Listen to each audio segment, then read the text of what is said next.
What should we be focusing on for the next 8 months of the year, based off what we've seen for the first 4 months? Hey, everybody, Tim Weigel here, Watson Realty. And instead of giving you what my normal market update is, we're going to take a look at the last 4 months and kind of set some plans for where we should focus as buyers, sellers, stuff like that, in the uncertainty that we currently are in. So let me share my screen. So where should we focus? Well, I'm glad you asked, but before we look at where we're going to focus at, we need to look at where we've been. So first off, homes active. Obviously, for 2024, I can't really tell you what was active because they're no longer active. However, for this year so far, as of today, we have over 1,700 active homes in Seminole County, 7673 in Orange, 3098 in Lake, and they're over 3,800 in Volusia. So now just look at the solds. Solds kind of gives you an idea of where we're trending. So in Seminole last year, we had 1,900 for the first 4 months up until the 5th of May, which is more than we've sold thus far this year. In Orange, we have sold more last year than we did this year, so it's also down. And then in Lake County, we're about even. While on the other side of it, in Volusia County, we are slightly under as well. So year over year, we pretty much are underperforming the amount of sold homes during that time. Now let's go ahead and take a look at the median price on here. So Seminole County last year was 405,000 median. In this year, it's 412. Now in Orange County, and this could be slightly off because the MLS only goes up to 5,000 homes sold, and Orange County had a little bit more than 5,000. But roughly it's showing 428 was the median last year, 437, 765 this year. Or these are actually averages, not medians.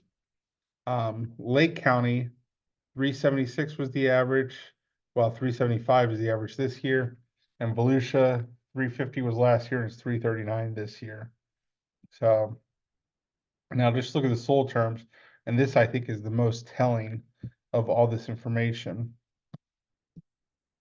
So cash deals between those four counties, 2024, we had 3942, and this year we had 3633 thus far, both accounting for almost roughly 31% of the transactions out there. Conventional last year was 5842, this year 5389, roughly 46%. FHA, roughly 16 to 17%. 1996 was last year, 2111 this year. And then VAs last year was 676, this year is 599, which is accounting for roughly 5% on there. And this, again, pointing this out, this is very telling. Now, I'm sure you're wanting to know, why is it telling? Well, with the way the interest rates have raised in the last couple of years, you would think there'd be a lot more cash deals and there'd be a wider margin between year over year with cash, and then things would be shrinking on the financing side. But that's not happening here.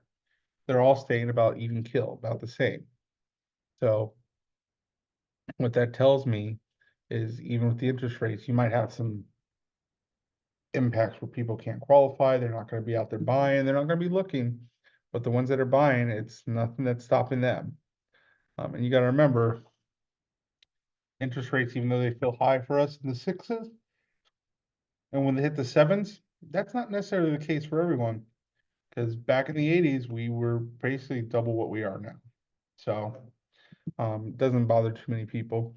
And one thing to always point out, regardless of current economic situations or conditions, there's always going to be someone wanting to buy and someone wanting to sell. Okay. So, and there's this thing, I think it's called the 7 Ds of real estate. Regardless of what's going on, if one of these Ds happen, it's going to cause you to have to buy or sell. Divorce, death, diploma, downsizing, upsizing, don't remember what the D is for that, diamonds. And there's another one out there, I forget what it is. So now what does this mean for the year? And these are just things to think of, okay? First off, this is an amazing opportunity for buyers. So if you're thinking of buying,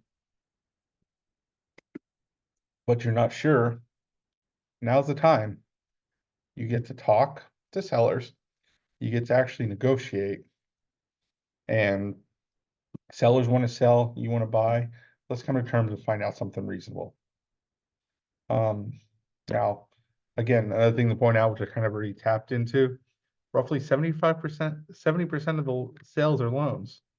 So you're not being overwhelmed by cash deals. It's not going to push you out of an opportunity to buy. Now here's one. Home prices are not dropping, but price decreases are happening. And that's a big key. You see, when you look at the median sales price or even the average, you see that we're still going up. We're not nosediving. What you are seeing though is people are decreasing because sellers are not used to homes sitting on the market. So when they sit and they get anxious and they want to sell, you got to start doing price drops, stir the market to stir the pot, okay, so that they can get the offer they want. But at the end of the day, whether, they might not be getting the type of offers we got in 2019, 20, 21, but they're still getting offers and they're still making money off of their properties. Here's a big one to think about. It's time for you to safeguard yourself from inflation. Inflation's been rampant for the last couple of years. There's speculation that the inflation could go up because of tariffs and whatnot. Might be true, might not be true. It's too early to really tell. You got to wait to see what the impacts are on the market. But however, one of the best ways to hedge yourself from inflation is home ownership. You buy, you're locked in at a certain rate. You don't have to worry about your bills going up necessarily. Still got property taxes, you still got insurance. But all those factor into the rents. But on the rent, they're going to go up year over year unless you get locked in for 5 years with them. This one, at least you don't get locked in. You get to buy, save money because it's a forced savings plan. And when inflation's more under control and you're in a better situation, you jump out of it.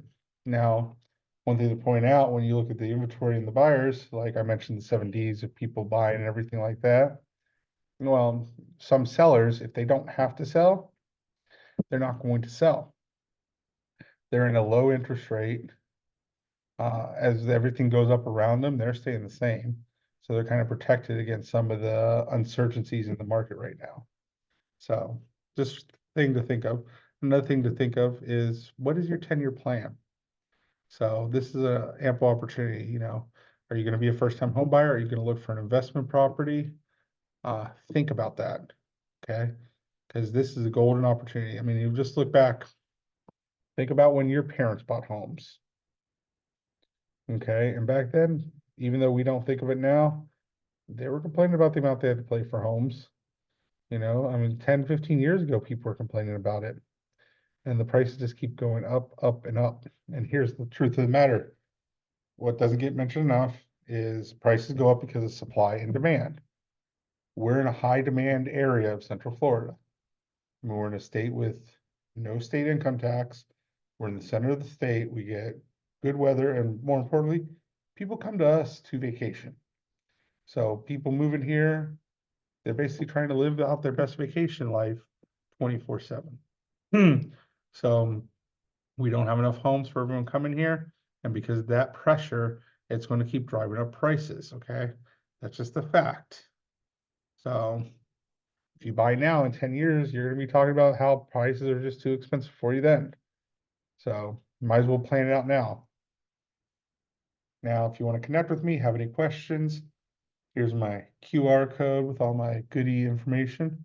Reach out. I'd love to hear from you. And other than that, you guys have a good rest of your day.